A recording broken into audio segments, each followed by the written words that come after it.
காங்கிரஸ் பூ போட்டு சாப்பிடுதா, பிச்சை எடுத்துச்சா, அப்படிலாம் பேசியிருக்கிறது. பிச்சையே பொழப்பா வச்சிருக்க உங்க கட்சியை பார்த்தா, காங்கிரஸ் கட்சி 140 வருஷ கட்சி, 4 மாநிலத்தில் ஆட்சியில் இருக்கு, 120 நாடாளுமன்ற கட்சி. நம்மளுக்கு காரைக்குடியிலே நம்மளுக்கு சொந்த மாவட்டத்திலே நம்மளுக்கு டெபாசிட் வாங்க முடியல. உள்ளூர்ல விலை போகாத சரக்கு நம்ம சரக்கு.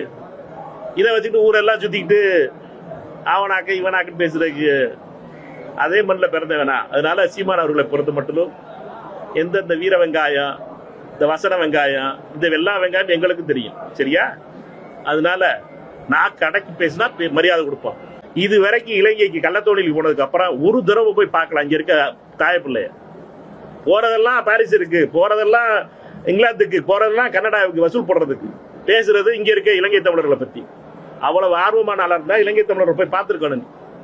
அங்க பாடுபட்டு இருக்க இலங்கை தமிழர்கள் போய் பார்த்திருக்கணும். சொகுசா இருந்து ஹோட்டல்ல சுத்தி தெரிஞ்சுட்டு பாரிஸ்லயும் லண்டன்லயும் கனடாலையும் டொரண்டோலையும் ஊர் சுத்தி பார்த்துட்டு வசூலை போட்டு வந்துட்டு அரசியல் பண்ற சீமானுக்கு இவ்வளவு இருந்துச்சுன்னா எனக்கு எவ்வளவு இருக்கும்?